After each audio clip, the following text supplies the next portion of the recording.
Hey there, welcome into the College Basketball Bracket Science YouTube channel and podcast network. It is Monday, January 19th, about 11 o'clock on the East Coast, and we have a busy show for you today. We saw the craziest Saturday we've seen so far this season. We saw eight ranked teams lose. We saw a bunch of other, top seeds win on the road and pick up big quad one wins. We saw some quad 1A wins.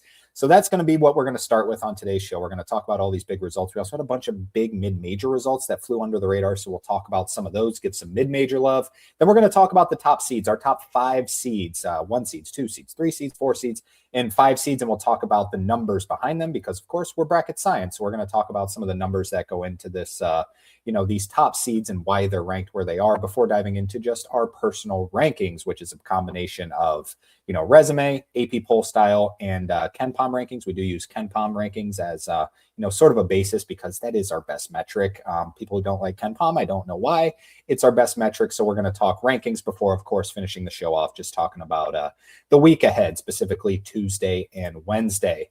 Before diving into it, just be sure to hit that like and subscribe button before heading out. Hit a like and help us out, and subscribe to the show. Turn on the post notifications so you stay up to date on the college basketball world, and follow us on Instagram and TikTok at Bracket Science with 2 S's, where we're going to be posting all of these fun graphics that you're going to see today. Alrighty, let's dive right into it, and let's talk. Let's go back to Friday just real quick. The only game to really note is Baylor got drilled at Kansas, 80-62.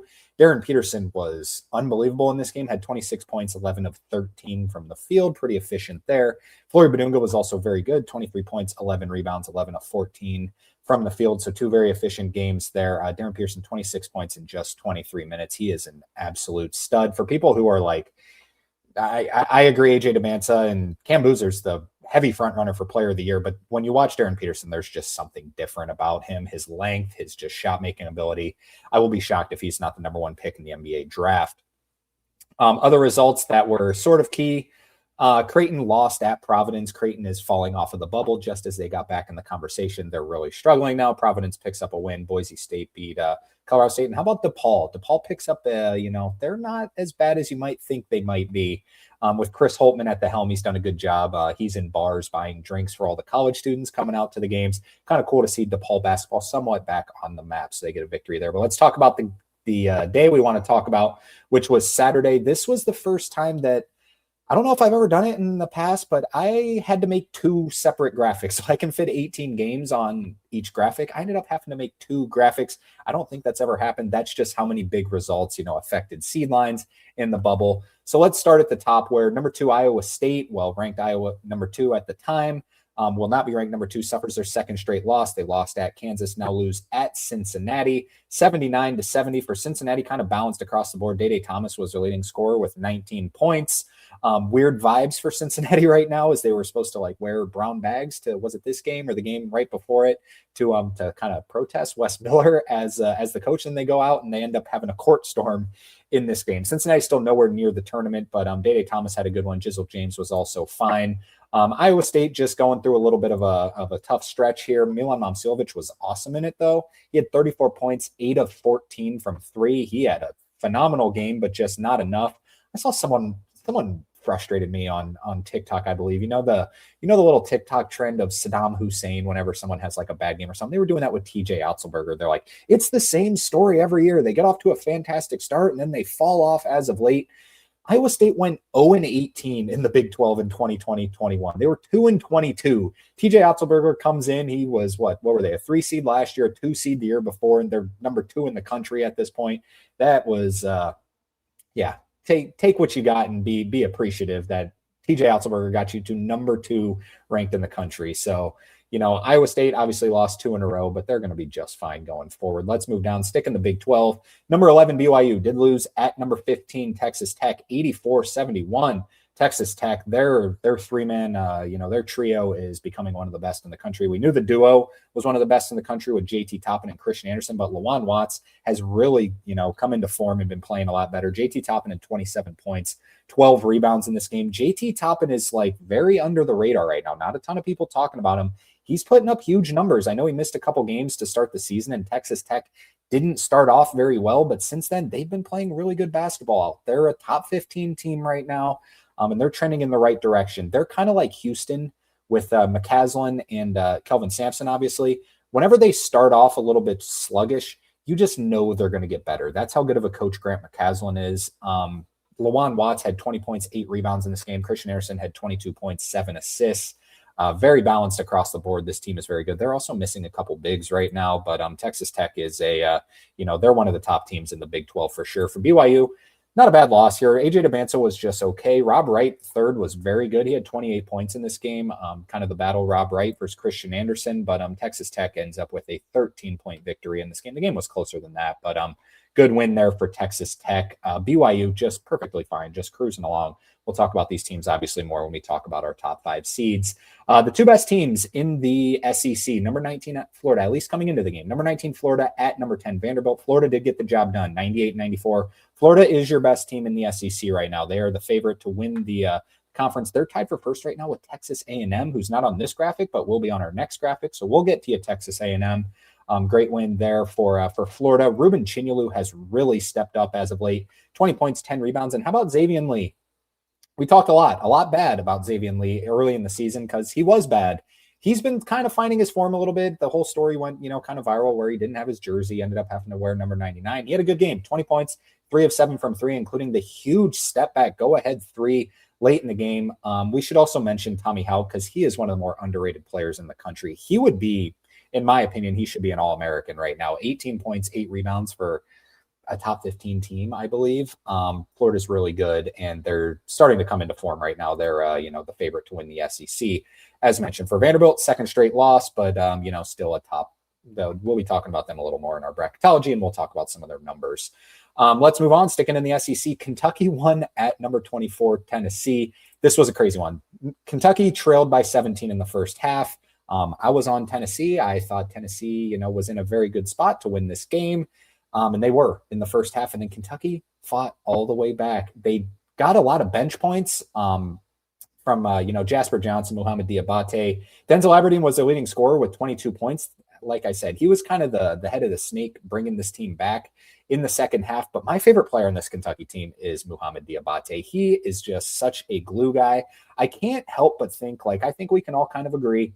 I don't know. Maybe it's a little closer than you might think. I think Alabama is definitely better than Kentucky. However, what Alabama needs is a Muhammad Diabate kind of guy. And Muhammad Diabate was there last year. Can't help but think what Alabama might be if Diabate was still there. I'm sure he got paid a ton of money to go to Kentucky. But he is a huge piece for this Kentucky team. And dare I say, Mark Pope is such a good basketball coach. Kentucky fans were calling for his head after the start, the sluggish start.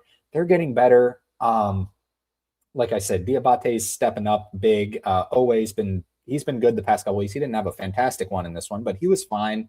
I like Mark Pope a lot as a basketball coach. I think he's a tremendous X's and O basketball coach. Like we said, this isn't really like a national championship contender team right now, but Mark Pope is elevating them with his X's and O schemes. For Tennessee, Jacoby Gillespie was good, 24 points, 8 assists.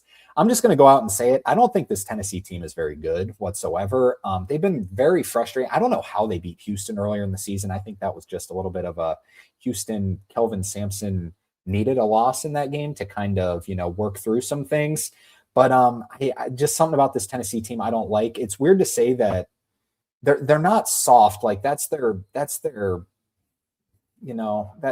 what Tennessee basketball is all about. The announcers were saying it. They're like, these just have a bunch of big guys. They're just not as good basketball players as they were, last season and the year before. And that's going to be hard to do. They made back-to-back Elite Eights. They've been really good under Rick Barnes. This team just doesn't quite have it, in my opinion. Gillespie's been really good, but Gillespie, he turns the ball over a lot, and it's kind of frustrating to watch him at points. He's really good. He's one of my favorite players. He's really good. Nate Amen, they've been, the whole thing about Nate Amen is he's just got to get more physical, and he just still, to me, looks a little soft out there. There's no denying the talent and the length that he's going to be great in the NBA. He just seems a little soft, not really Rick Barnes type. Jalen Carey got into the altercation at the end, which didn't seem like it was any bit his fault from, the videos I've seen circling around. I'll let you research those on your own, but he's just not really I don't know. Just something about this Tennessee team. He's not like a bona fide scorer or anything. He struggled in this one, was 3 of 12. This Tennessee team it doesn't mesh for me for some reason. Like I said, Gillespie is going to have 30 points for this team to, make every single game for them to make a little bit of a run. Tennessee is not in real good shape in terms of bracketology. They're not anywhere near our top 5 seeds. They're probably hovering about like a 7 or 8 seed right now, believe it or not, which is weird to see Tennessee down there. I just don't think this team is as good as we thought they were going to be, obviously coming into the season, but even right now, they seem to just be, once they're getting into some real competition, we'll see. Arkansas and Georgia sticking in the SEC. Georgia beat Arkansas 90-76. Jeremiah Wilkinson, not Lamar Wilkerson. Jeremiah Wilkinson, 20 points, 4 threes in this game for Georgia. For Arkansas, Darius Acuff Jr. had 20 points, 6 assists. Georgia was coming off the loss to Ole Miss in that buzzer beater fashion. So good rebound here for Georgia. Arkansas, another team I just don't think is as good as I thought they were. I thought this was going to be coming into SEC play, maybe the best team in the SEC. I don't think they're that. Darius Acuff is fantastic. I'm not sure why this team isn't, elite caliber yet, but we'll talk about them a little bit later in the bracketology. Moving on, in the Mountain West, number 23, Utah State lost at Grand Canyon 84-74. A tremendous home court environment is Grand Canyon. They pick off Utah State, handing them their second loss in the season. Utah State would still be in the tournament. As of now, Utah State and San Diego State seem to be on a crash course for who's the best team in the Mountain West. Moving on, Butler won at Seton Hall. Seton Hall is struggling as of late. They lose at home 66-77. Finley Bizjack for Butler. Butler had kind of been spiraling as of late, but they pick up a huge one here. He had 25 points in this one, did Finley Bizjack. Michael Ajayi, remember the transfer from Gonzaga, has also been very good for Butler. Didn't have his best game in this one, but just wanted to note him as well. St. John's won at Villanova 86-79. St. John's is your second best team in the Big East behind UConn. I've been saying that for a while. They just have the most talent. They incorporated Dylan Mitchell into the starting lineup. He's one of my favorite players in the entire country. We talk about Mohamed Diabate. Dylan Mitchell, I like him even more than Mohamed Diabate. He is just a freak athlete. He is their glue piece. He can score, he can rebound, he can defend. I really like Dylan Mitchell. I think he's one of their most important pieces. Villanova just couldn't quite match up talent-wise. St. John's is going to be just fine. Dylan Darling has pretty much played his way out of the lineup. So St. John's still has, point guard concerns, but I think they're a top 25 team right now, or at least around that range. Number 3, UConn won at Georgetown barely, 64-62. UConn has been kind of squeaking by these games. Now, they haven't lost on the road this season. Their only loss came at home to Arizona, where they were shorthanded. However, they've kind of squeaked by these games, which is why they're 11th at KenPom right now, which is going to be strange because they're going to be a 1 seed in our bracketology, and they'll be a 1 seed anywhere you find because they're second in wins against bubble and third in strength of record. Yeah, that's 1 seed. However, they're 11th at KenPom, which is just, they're just kind of squeaking by these games. So we'll see if UConn is vulnerable or if they're not going forward once they, you play the St. John's and, they're not going to have that many big tests in the Big East this season. All right, let's talk about number 14, North Carolina, losing at Cal, 78-84, 2-game losing streak for North Carolina, going on the road, losing to Stanford, now losing to Cal. Their defense is atrocious. Speaking of teams lower than you might think at KenPom, North Carolina is 36th at KenPom right now, behind the likes of Miami, NC State. St. Louis is ranked ahead of them. Georgia, Villanova, Kentucky's ranked, 12 spots ahead of them. SMU is ranked ahead of them. So this North Carolina team has some serious issues as of now. It's starting on the defensive side. Seth Trimble's a good defender, but point guard play hasn't been too fantastic for this North Carolina team. They can't defend anyone, and they are struggling right now. Hubert Davis, we talked about him, how he'd been doing well and getting off the hot seat. Now I've been seeing North Carolina fans aren't too happy yet again. We'll see if North Carolina drops out of the top 25 when the AP poll refreshes in about 2 hours here. Number 1, Arizona did win at UCF, 84-77. Jaden Bradley had 23 points. Mo Krivas, 17 points, 12 rebounds. Toby Awaka was also good off the bench. Arizona's the best team in the country. I've been a Michigan backer for a while, but Arizona is just bulletproof. UCF has the size to sort of match up with Arizona. I don't know if anyone can truly match up with Arizona, and we know what that home court environment can be, but Arizona is just, their style is just so good right now. This team might not lose for a while. I know they play at BYU a week from today, I believe, once Big Monday comes back. So we'll see about that one going into, a real tough environment there. But this Arizona team is just awesome. TCU suffered a loss that moves them off the bubble right now. They lose at Utah, 82-79. Terrence Brown for Utah was really good in this one. 26 points, 4 of 5 from 3. Big win there for Alex Jensen in Utah. But TCU, yeah, they're off the bubble right now. They're probably, 12 to 15-ish teams outside the tournament looking in. Miami lost at number 22, Clemson. Let's just give credit to Brad Brownell and Clemson. They are just they're so sound. They're 26th at KenPom right now. Their strength of record is 17th in wins above bubble, 23rd at Torvik. Just solid across the board. This Clemson team, just every season under Brad Brownell, is just better than you expect. Number 6, Duke, did not have trouble with Stanford and Ibuka Okori.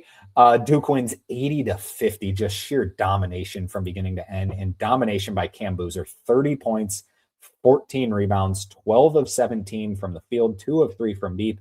Is that any good? That is pretty good. So North Carolina lost to Cal and Stanford. Duke beat Cal and Stanford in the road, the West Coast trips there. Moving along, Georgia Tech won at NC State. This is something you cannot have if you're Will Wade and NC State. They just got in as like a bye team in our last bracketology because they tend to beat bad teams badly. Georgia Tech's not a very good basketball team. They're not as bad as I thought they were going to be, but they're not good.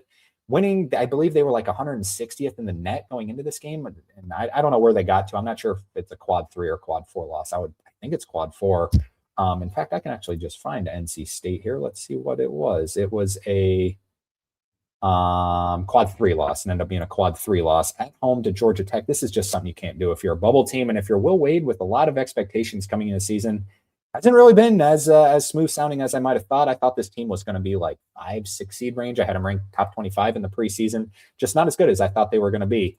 Virginia, much better than I thought they were going to be. I thought they were going to be good coming into the season, but not this good. They win at SMU 72-68. Virginia and Duke are your two best teams in the ACC. Clemson's right there. Clemson's undefeated in the ACC. I should have mentioned that. Clemson is still undefeated. They have been absolutely bulletproof to start this season, but they beat Georgia as well in the non-con, so have some good non-con wins. Virginia is, to me, it's a different looking team than Clemson. Clemson just so smooth and sound, but Virginia looks like a team where if they were like a 2 seed, like this team could win the national championship. I don't want to get too far ahead, but this team has all the pieces. Malik Thomas is one of the best players in the ACC. He had 23 points, 11 rebounds, was 6 of 10 from 3. Thomas DeRitter is also very good. They have a bunch of size. They just kind of have 2 of everything. They got depth. This team has all the pieces to make a deep run come March Madness. We'll see if Ryan Odom can do it in year 1 because this Virginia team is really good. SMU still in the tournament, but suffered a couple losses lately. Syracuse, not what you need here. Loses at Boston College in overtime, 73-81. Boston College is the worst team in the ACC. Syracuse, it's just every year. They just have these losses. You lose at home to Hofstra, does Syracuse, and then you get people's hopes up by winning some good games. Now you lose at Boston College. I know it's a road environment, and it's like not that bad of a loss, but they're probably, 15-ish teams on the outside looking in right now. And then in the Egg Bowl, Ole Miss won at Mississippi State 68-67. All right, let's pull up graphic number 2. As promised, there is another graphic. Let's talk about these games. Texas A&M won at Texas 74-70. I thought this Texas A&M team coming into the season was not going to be very good. I just thought they had a bunch of pieces that didn't seem to really fit together. Like I said, I didn't think it was any harm towards Bucky McMillan because he got into, he was hired real late and didn't have a lot to do.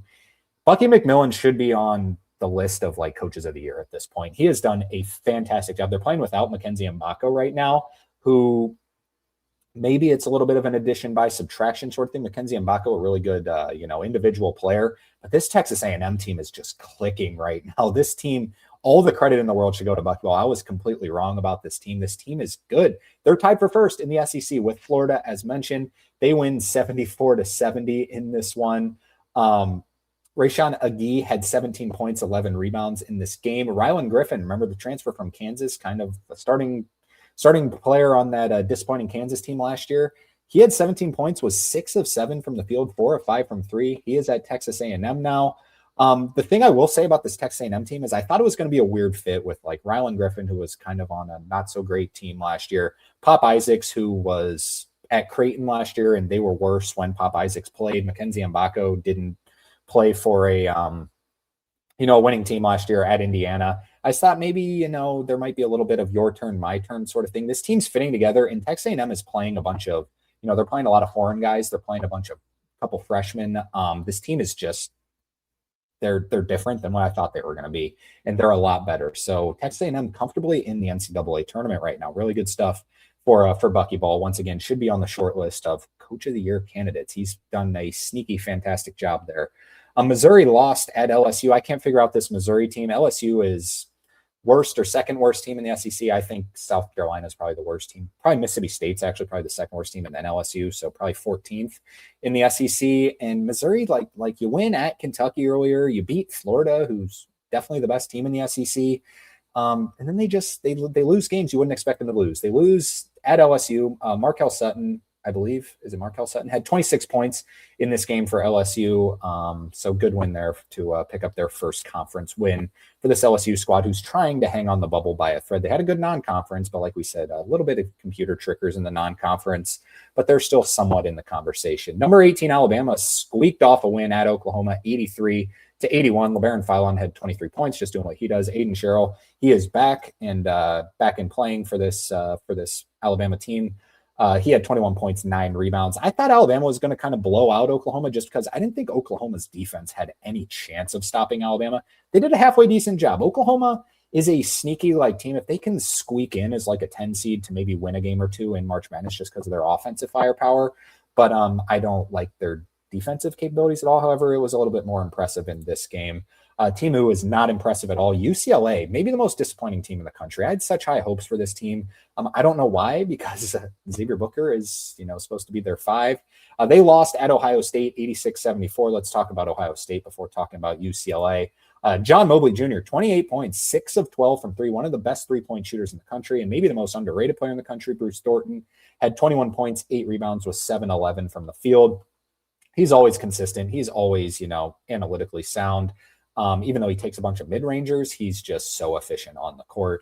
Devin Royal had 22 points, 9 rebounds, was 3 of 3 from 3. This was the big 3 coming into the season that got Ohio State a lot of top 25 votes coming into the season. They're like, they have one of the best big 3s in the country, Mobley, Thornton, and Royal. This was a blowout pretty much the entire way. So looking at these big 3, when they play that good, there's a chance that this team could be really good. They're on the inside, they're on the inside of the bubble right now, looking like probably a last 4 bye team. I haven't done all the numbers. They've been in the last 4, would be going to Dayton as a first 4 team for a while. I think this win should boost them a little bit. However, UCLA has issues. Tyler Bildo was fantastic in this one. He had 30 points, 8 rebounds.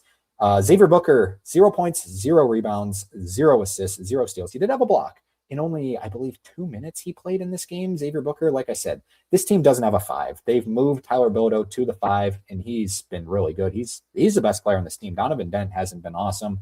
Even Steven Jamerson just hasn't been able to, play as much as you'd expect. I thought it was going to be kind of a platoon between Xavier Booker and Jamerson, but it's not working for this team. Mick Cronin is complaining as always. It gets to a point where it just kind of gets, all right, dude, you're in the Big Ten. You obviously don't want to be in the Big Ten. Go join the Pac-12 or something. But he doesn't have, for next year, but he doesn't have the say to do that. But you just got to make if you're going to keep whining about this team, why is your team going to keep playing for you? He says, I'm the one who got him out of, the free agency. I made the mistake. I shouldn't have got these guys. Like, why would guys want to play for you when you say that? I don't know. I'm tired of this UCLA team. They're on the outside looking in right now. They would not be a tournament team right now.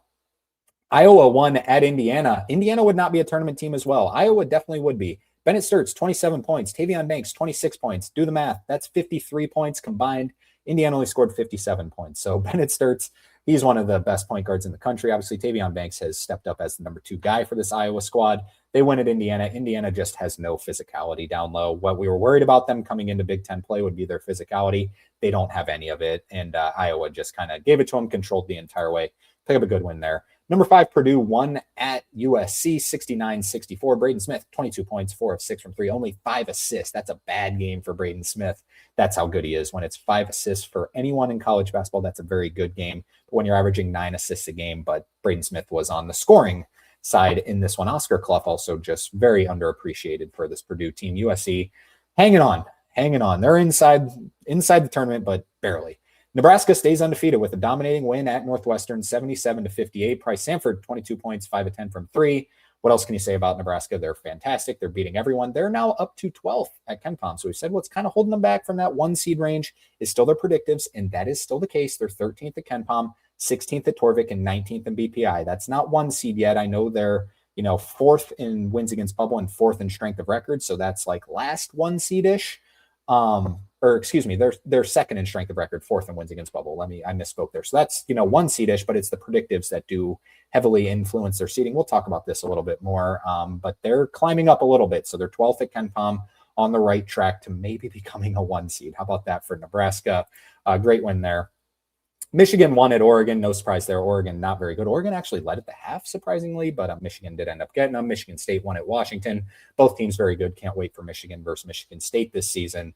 New Mexico and San Diego State in a very bubbly game. San Diego State gets the job done. So San Diego State's now your only undefeated team in the Mountain West after Utah State's loss at Grand Canyon. New Mexico, I had as inside the tournament right now. They would be, it's really close if they're in or out. We'll do our full seed list on Friday, so be sure to come back for that. But San Diego State, Miles Byrd finally had a good one in this one. 21 points, 8 rebounds. He's been disappointing this season. He had a really good freshman year last year, tested the NBA draft waters, came back, hasn't been too good. This was kind of his maybe, coming out game.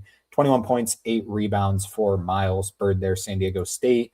Right on the bubble. Both teams very, very bubbly. But as of right now, when our bracketology comes out, as long as San Diego State, I don't even know if they have a game the rest of the week. I didn't really look, but I don't think they're on any of our graphics we made for Tuesday, Wednesday games. But as long as they don't lose, they will be the automatic qualifier right now out of the Mountain West because they are in first place in the conference. St. Mary's lost at Santa Clara. Santa Clara, also a sneaky bubble team. Hammond scored 25 points for the Santa Clara team. St. Mary's is fine. They're probably like an 8 seed right now. Santa Clara is right there. There is a chance of a 3 bid, maybe even a 4 bid WCC. If Santa Clara can keep running through this, I don't know if they have another game with Gonzaga. I think they do. I know they lost to Gonzaga earlier in the season. I believe they play them again. So if Santa Clara can pick off that one and then say San Francisco wins or who's the other one? Seattle wins the WCC tournament, which would be surprising.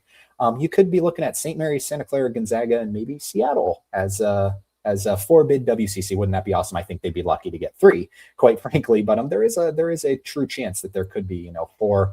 Minnesota played number 13 Illinois. Illinois won 77-67, as you'd kind of expect there. I'll go through these ones a little bit quicker. Oklahoma State held off Kansas State 84-83. Oklahoma State very bubbly, probably on the outside looking in right now.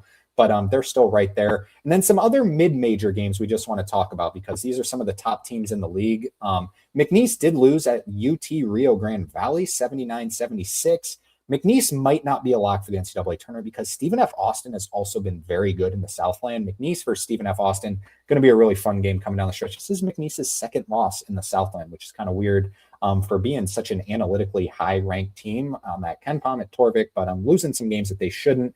Your top 2 teams, in my opinion, in the Sun Belt, Arkansas State at Troy. Troy just gave it to them 99-74, absolutely dominating fashion there. Your top 2 teams in the Summit, you got St. Thomas and North Dakota State. 2 teams were tied for first coming into the game. North Dakota State got the job done, 68-65. North Dakota State will be our automatic qualifier out of the Summit come Friday's bracketology. And then the 2, there's a couple teams in the Big Sky, but your teams in the Big Sky would be Montana State, who you see played here, Northern Colorado, and Portland State. Montana State did beat Montana 76-67, so they get the job done in a rivalry game here. And then we got to mention Miami of Ohio gets a win over Buffalo in overtime, a fantastic game, 105-102. Miami of Ohio moves to 19-0 on the season, one of the 3 undefeated teams. You got Arizona, Nebraska, Miami of Ohio. How about the game Peter Suter had in this game? 37 points, 7 of 10 from 3. My goodness, with the game-winning 3-pointer, Miami was just like, our guy has been on fire. Let's get him the ball. He puts up a 3, a pretty shot, knocks it down to beat this Buffalo team 105-102. All right, that is everything that happened this weekend, specifically on Saturday. What a busy day. Sunday, nothing too big happened. Houston drilled Arizona State, as you'd expect. Nothing too notable. UCF did lose at home to Wichita State. That's a little bit notable for the American. We'll talk about the American here in a little bit. But next up, we're going to dive into our top seeds following this weekend. I gave a little bit of an insight on it, but we're going to talk about our top seeds on the other side of the break. This is college basketball bracket science. We'll see you on the other side. Golf is a growing game, yet it is nearly impossible to find affordable golf instruction. Well, not any longer. Introducing Virtual Swing Reviews by PGA-certified Brandon Jadich Golf Instruction. Just send a video of your swing to receive feedback to fix your swing in minutes. You don't need a $100 hour-long lesson when the instructor knows how to correct your habits after just one swing. Follow Brandon Jadich Golf Instruction on Instagram with the link below in the description and send a message saying swing review for just a $10 swing review, or comment under this YouTube video saying swing review. 2026 is a year of saving money and improvement. So start now with this limited time offer to grow your golf game. Alrighty, let's talk top 5 seeds. This is as of January 18th. I don't believe anything changed as I posted this graphic last night. We are going to talk about some of the numbers, so I will, kind of switch back and forth from that graphic to this graphic, where it is, some of the numbers that go behind this bracketology ranking. So your number 1 overall seed, like some of these I'm not really going to dive too deep into because it's definitely Arizona right now. They're number 1 in strength of record, thirds of wins against bubble, second at Ken Palm with their, 7 quad 1 wins, which is just absolutely fantastic. That's good for second in the country behind Duke, who is our second number 1 seed after that dominating performance at, with the dominating performance at who they just went at. Stanford. They just dominated at Stanford by 30. They're third at Ken Palm. They're first in BPI. They are 11th at Torvik, which is strange, but they're first in wins against bubble, as you can see in this graphic here. Sorry, I forgot to pull it up for those watching. So really good resume averages, which is tied for first in the country just behind Arizona. But as you see, their quality, which is their predictive metric numbers, just a hair behind Arizona as 5, compared to Arizona's average being 3.3. And they do have 1 loss in the loss column. All right, let's go back to this one, talk about our third number 1 seed, which is UConn. So we talked about UConn a little bit already. They're second in wins against bubble, third in strength of record. Predictives aren't quite all the way there. They are fourth at Torvik, but they're 4-1 in quad 1A, 5-1 in quad 1, 6-0 in quad 2 for a combined record of 11-1 inside quad 1, which is tied for best in the country with Michigan with also 11 quad 1 wins, or quad 1 plus quad 2 wins, which Michigan is our fourth number 1 seed right now. They're not they're not going to be our automatic qualifier out of the Big Ten right now, which would be Purdue. Nebraska is also right there. If you want to put Nebraska, that's fine. I just have a Purdue because I have them a spare ahead of Nebraska. So 3 Big Ten teams in a row here: Michigan, Purdue, Nebraska. However, I do believe the winner of the regular season in the Big Ten will be your last number 1 seed, as long as nothing crazy happens in the Big Ten tournament or anything, as long as it's Michigan, Purdue, or Nebraska. Maybe Michigan State can creep up there. But I would go in this order right now. Like we said, as I pull back up this graphic, you'll have to kind of look a little lower for Nebraska. They're 13th at Ken Palm right now. I'm sorry. I believe I said earlier that they got up to 12th. They're actually 13th. They're 16th at Torvik and 19th in BPI, as you can see, which is kind of what's holding them back right now. Without those, they would be a number 1 seed. This is the only reason I have them as a number 2 seed right now. Strength of record is second, fourth in wins against bubble. But like I said, this is an unbiased approach. This is just like, I want nothing more than Nebraska to be a number 1 seed. Trust me. But I'm just coming with these predictive quality metrics is what's holding them back a little bit right now from being a 1 seed, because that does heavily influence seeding. But like I said, win the Big Ten regular season, you're going to be a 1 seed. This is just bracketology right now. So let's move on to Houston as your, your next number 2 seed. This would be probably your second most popular pick. Maybe third most popular pick to win the NCAA tournament if they are a top 2 seed. This team is on the up right now with Kingston Fleming playing fantastic. JoJo Tugler, one of the most underrated players in the country, so good defensively. We said for a while we're like, Houston dropped outside the top 10 at Ken Palm. Yeah, they're back up to 5th at Ken Palm. They're 4th at in the BPI, 2nd at Torvik, and 9th in the net. So top 10 in all predictive metrics. They're still right there as one of the best teams in the country. Gonzaga, like I said, we haven't talked a ton about Gonzaga because, quite frankly, they play in the WCC. They're not playing a bunch of high-quality opponents until they play, the St. Mary's and the Santa Claras. Like I said, Gonzaga fell down to a 3, but they're also going to move up to 2 when teams like Iowa State lose and drop behind them. Vanderbilt loses twice, drops behind them. Same with Iowa State, I guess, also losing twice. So that's why Gonzaga moves up to this number 2 seed. They're 3rd in the BPI, 6th at Ken Palm, 10th at Torvik. However, they're just not going to get as many quad 1 opportunities in the WCC. I moved Iowa State down to the next number 3 seed. I've seen a lot of people have Iowa State behind like Michigan State and the likes of. I think the one that I wanted to compare was Michigan State. So if you find Iowa State at 8 right here, this is separated. This is an order of just Ken Palm rank, by the way. That's the way I just like to look at it. With Michigan State at 10. So you look at the resume, strength of record, 9th for Iowa State, 10th for Michigan State.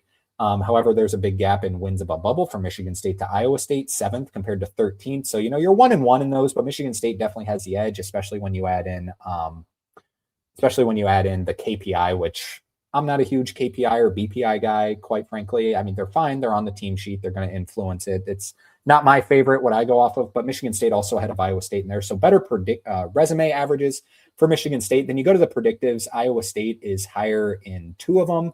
BPI, where it's 7th compared to 15th, big gap, 8th to 10th at KenPom, and then 15th to 12th. Michigan State actually has the lead over at Torvik. So 2-1 for Iowa State in predictives, 2-1 for Michigan State in resume. So pretty close there. But then when you go over to the quad, the quad boxes, Michigan State is 5-1 in quad one compared to Iowa State 4-2. However, Iowa State's 2-1 in quad 1A, which is your best games. And that win at Purdue, I think it's just kind of carrying them right now, with Michigan State being 0-2, Iowa State 9-2 inside the first two quadrants compared to Michigan State 8-2. It's splitting hairs here. It's about as close as you can get. I know recency bias is a thing, so a lot of people will move them behind.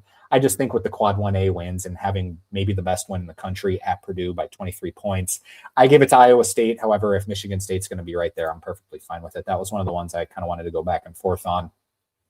Vanderbilt right there as well. Good predictives, good resume-based metrics as well, even coming off 2 straight losses. They're still right there. However, they have a very similar resume to Iowa State, so I'll pull back up this one if you just want to look at Vanderbilt and Iowa State. Let's just look at the quadrants in general, because that's kind of what I wanted to talk about.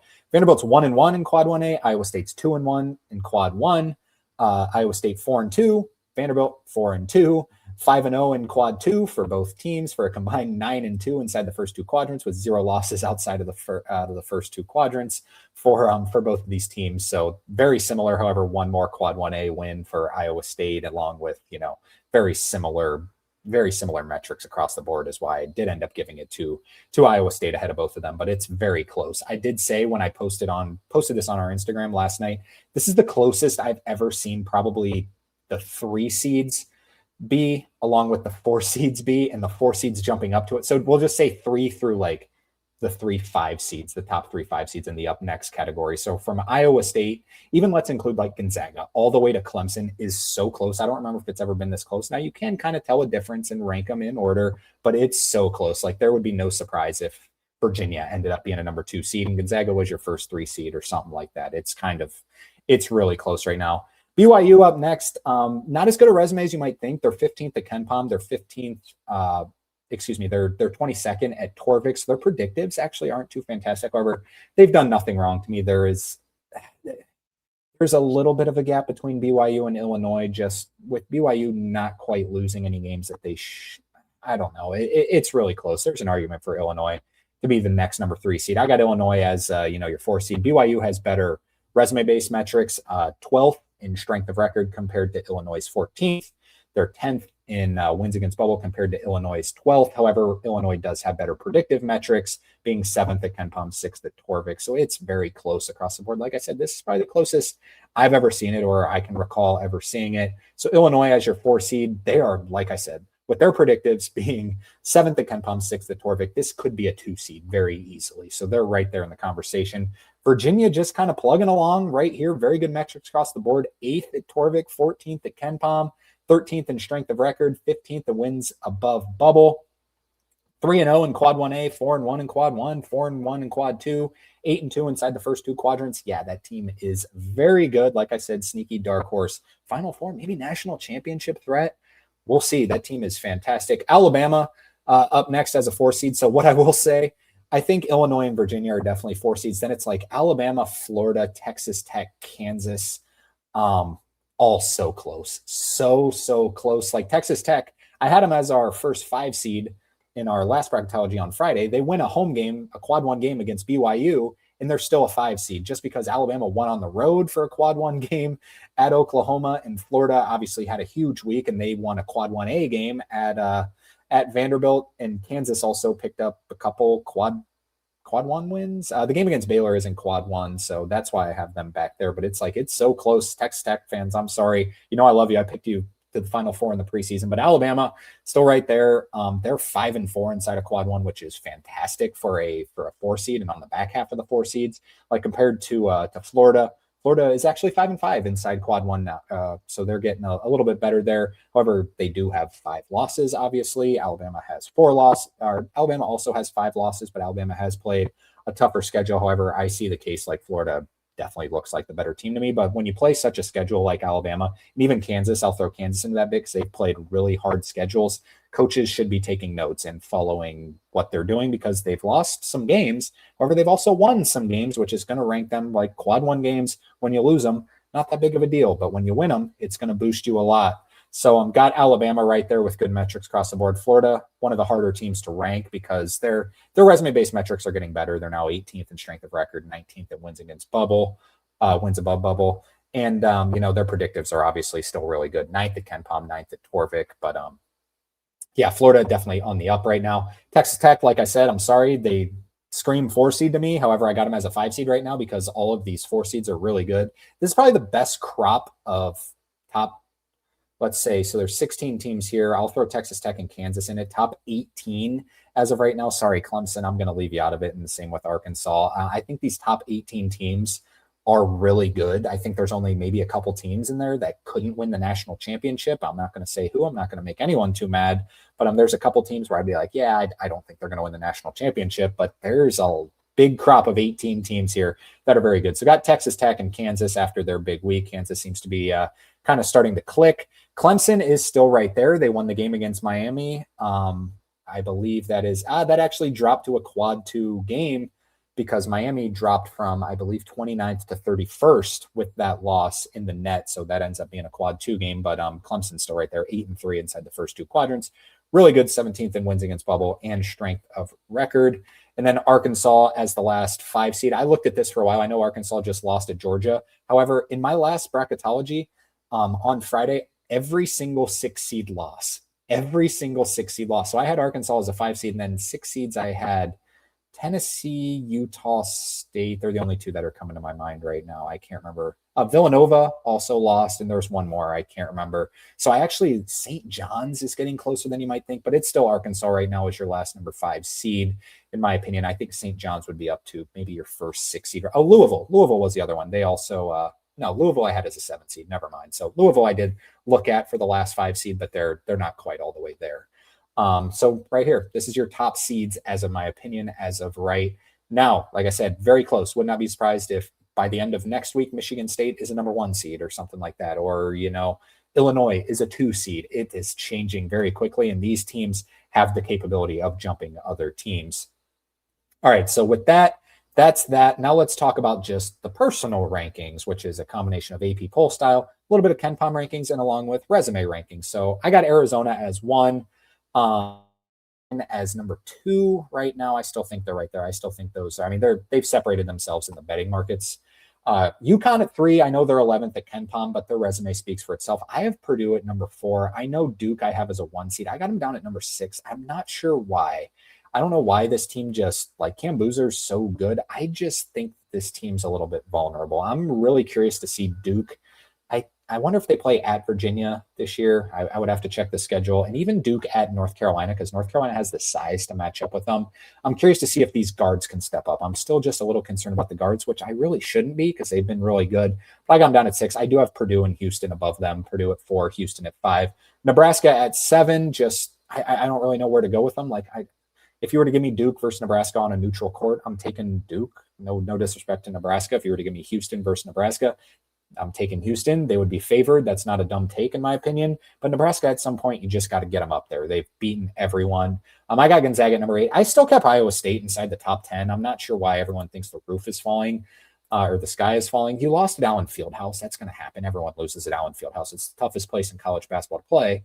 But then you lose at Cincinnati. Okay, that's a little bit like Cincinnati, believe it or not, has some talent. I don't think they're really well coached. And to me, when you're not a real well-coached team, let's look at Cincinnati. Let's look at like Providence. Let's look at North Carolina, Ohio State, whatever. They could beat anyone. However, they're going to lose some games that they shouldn't lose. And in this case, Cincinnati can beat anyone. They did beat Iowa State at home. Got Michigan State at number 10, just kind of cruising along right now. Illinois at number 11. I got BYU still at number 12. I think they're still right there. I would lean Illinois over BYU right now. I think people have kind of been just waiting for BYU to lose, and they haven't. Maybe I'm falling into the same category. They haven't. and now they do. So it's like you gotta, I don't know, you maybe got to drop them back a little bit, but I still think they're a national championship contender. I got Florida all the way up to 13. I think this team's good. They're ninth at Ken Palm right now. Really good team. Texas Tech, I don't like them being 14th. I think they're better than 14th. But like I said, there's just such a good crop of basketball teams right now. Like these top, I'll put it at this top 14. Like I think any one of these teams go in the national championship. Virginia, I've said like this could be a team that might be a little far in year one for Ryan Odom. They have the pieces. I think it would be a stretch for them to win the national championship. I mean, crazier things have happened, but I'm going to cut it off at like 14 right now, as these are teams that are awesome and could win it all. Virginia right there, though, at 15. Like I said, I bet them to make the Final Four. I think this team's really good. Vanderbilt, I did drop to 16. I think a little bit of their true colors are going to come out. I don't mean that in as bad as a way of as it sounds. I think they're still really good. However, the strength of schedule just a little bit weak in the non-conference. It was still, they picked up good wins. They picked up wins against teams that they should beat, and they were dominating teams. However, I just think in SEC play, it's going to be tough to remain one of the top 10 teams in the country. Kansas, I got up to number 17. If everything goes right, this team could get in the conversation of like Final Four good. I'm not all the way there yet, but I'm still, starting to click at maybe the right time. Alabama right behind them, just a little concerned about the front court, but getting Aiden Sherrill back is fine. I just don't think this team, which is hard to do. I mean, they made the Final Four in the Elite Eight the past 2 years, so it's going to be hard to match that, and their style is so good, but I just think the front court's a little too weak. Clemson at number 19, just as steady as they come. I got Georgia at number 20, kind of right there as well. Arkansas at 21. I'm not sure what to think about Arkansas. I've been high on Arkansas all season, and every time I watch them, I kind of leave disappointed, I feel like. Louisville at number 22, they drilled Pitt this past week. Pitt is terrible, but Louisville looked like they were angry, and we saw what this team's capable of. I got St. Louis at 23. I think they're right there. Iowa at 24. Analytics really like them. And then I got St. John's at 25. I wanted to get Texas A&M there. Couldn't quite get there. I think they're really good. They'd probably be like a 8 seed right now. So I got them as my 26 team. I do have North Carolina at 27. You see the talent. It's just not going well. Kentucky up to 28. Utah State, I dropped down to 29, and St. Mary's down to 30. I did want to get Ohio State in there as well. Just didn't end up having enough space for all these teams. So that's my rankings as of now. All right, let's talk about the upcoming week. Let's just talk about Tuesday and Wednesday real quick. Starting on Tuesday, 7 o'clock on Peacock, we get Indiana at number 4, Michigan. By the way, these numbers will change once the AP poll releases in about an hour here, just about an hour. I wasn't going to wait to change this before the AP poll, so these numbers will be different. But as of now, number 4, Michigan, favored by 16 at home in that one on Peacock. NC State at number 22, Clemson on 7 o'clock on the ACC network. NC State coming off that brutal loss. They've got to get something going here. However, it's going to be tough against such a well-coached Brad Brownell Clemson team. Clemson favored by 4 at home in that one. 7 o'clock, FS1. Seton Hall after a rough week. I just preliminary took the ranking off Seton Hall. Sorry, Seton Hall. They're going to drop from the ranking. So after losing twice to St. John's, playing against St. John's, who's favored by 9 at home in that game. Really curious to see if Seton Hall can rebound and keep it close, because they have the physicality to maybe match up with St. John's. We'll see if their defense can frustrate, the lack of point guard for the St. John's team. 7 o'clock, CBS Sports Network. UCF at now ranked number 2, Iowa State. I would expect them to drop around the 10 spot.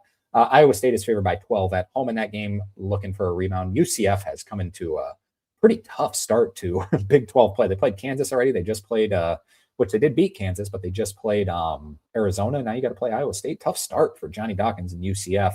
7 o'clock, ESPN Plus. Miami of Ohio, 19-0 on the season at Kent State. You get past this one, you got a chance. You get past this one. Kent State, really well coached by Rob Senderoff.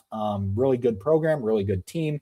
Kent State's building is always energetic, and with a team that's undefeated coming in, this is a sneaky one. Miami of Ohio is favored by 3 on the road, but Kent State is going to be a tough place to play in this one. We'll see if Miami can stay undefeated after that one. That's the big one for Miami of Ohio going forward. 8 o'clock, ESPN Plus. Oklahoma State at TCU. TCU favored by 7. Oklahoma State is very bubbly. TCU definitely on the outside looking in, but favored by 7. Computers like them a little more. 9 o'clock, ESPN. We got number 10 Vanderbilt at as of now, number 10 Vanderbilt. They'll drop a little bit. At number 17 Arkansas, however, Vanderbilt favored by 1 via Ken Pom on the road in this matchup. I don't expect it to be that. I think Arkansas will be favored. Tough start to conference play for Vanderbilt as well. Really tough schedule to start off, but they are favored, at least according to Ken Pom. 9 o'clock on Peacock, number 15 Texas Tech at Baylor. We'll see if Texas Tech has a little bit of a hangover game after that game against BYU. Texas Tech should kill Baylor with their physicality and with their size down low, as long as they get Bam Boy healthy and a couple of their bigs, just making sure that they're playing in this game, because Baylor has no size to match up with them. I don't think Baylor is very good this season. They have a great home court environment. It's just a complete rebuild year with a completely new roster for this Baylor team. They don't have the size. Texas Tech favored by 1, but it is a hangover game after that BYU game. Don't overlook this Baylor team. They still have talent. I just don't think they're a tournament team this year. I'd be surprised if Baylor ends up in the tournament or anywhere better than Dayton playing in the first 4. 9 o'clock SEC Network, number 21 Georgia at Missouri. How do you bet Missouri games? Stay away from it. Don't bet Missouri games. Georgia can score with the best of them. Missouri seems to beat anyone but can lose to anyone. Georgia is favored by 2 on the road via Ken Pom. 9 o'clock FS1, number 12 Michigan State at Oregon. Michigan State favored by 9. Oregon's one of those where it's like, it's a West Coast trip. If Jackson Shellstad plays, they're an okay team, but they're not good. This is not a good Oregon team, but just kind of a be careful sort of game for every team going to Oregon. It's a far trip, jet lag, time zone change, but Michigan State should win the game. Same goes for number 5 Purdue at UCLA at 10 o'clock on Peacock, going way west. Obviously UCLA much better at home with a less complainy coach at home versus at on the East Coast. Purdue is favored by 6 on the road. This will be a Donovan Dent versus Braden Smith matchup here. And will anyone be able to stop the size of Purdue? That's what I'm looking out for. Will Xavier Booker even play? Stephen Jamerson be able to get in and make some plays, or will it be all Tyler Bilodeau, which means, Trey Kaufman-Wren and Daniel Jacobson and Oscar Clough are just going to cook down low for this Purdue team. We'll see. Moving on to Wednesday, only 8 games to watch. We start off with probably the best game of the day, Texas at Kentucky. Kentucky definitely on the right side. Texas just on the outside looking in. 7 o'clock SEC Network, Kentucky favored at Rupp by 6. 7 o'clock ESPN2, Notre Dame at now ranked number 14, North Carolina. See what they're ranked come the AP poll. They might not even be ranked. North Carolina is favored by 8 at home in that game. They are in desperate need of a rebound. I think they get a win, but we'll see how bad. 8 o'clock ESPN Plus, Memphis at Tulsa. Maybe the best 2 teams in the American, especially after USF's loss. Memphis, USF, Tulsa. In my opinion, your 3 best teams in the American. Tulsa favored by 6 at home in that one. 8 o'clock. Does that say 8 o'clock or 9 o'clock? 9 o'clock on FS1. Eyes are going bad. Cincinnati at number 1 Arizona. Cincinnati coming off beating the number 2 team in the country, at least at the time. Could they beat the number 1 team in the country? It's unlikely. They're 17-point underdogs in that one. 9 o'clock ACC Network. Virginia Tech still just plugging along. They're right there. Maybe in, maybe out. I'd have to see. Last team in, first couple teams out. Still right there. Syracuse favored by 2 at home at the Carrier Dome. But Syracuse coming off of that loss. We'll see if, Red Autry can get them there. 9 o'clock Big Ten Network, Washington at number 8, Nebraska. Nebraska stays undefeated. If Miami of Ohio loses to who'd they play? Kent State. If they lose to Kent State, you'll have Arizona and Nebraska both playing at home in these games. Would be your last 2 undefeated teams. We'll see if Miami of Ohio can get the win, but Nebraska and Arizona both in action at 9 o'clock on Wednesday. And then Mississippi State at Texas A&M. Like I said, Texas A&M tied for first in the SEC. Don't sleep on Buckyball. Texas A&M favored by 8 in that matchup, 9 o'clock SC Network. And then 11 o'clock on FS1, we talked about San Diego State. I couldn't remember if they had a game. They do, it seems, at Grand Canyon. Not an easy one. We just saw Utah State lose to them. Can Grand Canyon knock off the top 2 teams in the Mountain West in the, a couple days span there? San Diego State is favored by 1 on the road. That's going to be a fun one at 11 o'clock on FS1. Alrighty, that's going to do it for the show today. I knew it was going to be a longer show. We had a ton to talk about. All those ranked teams lose.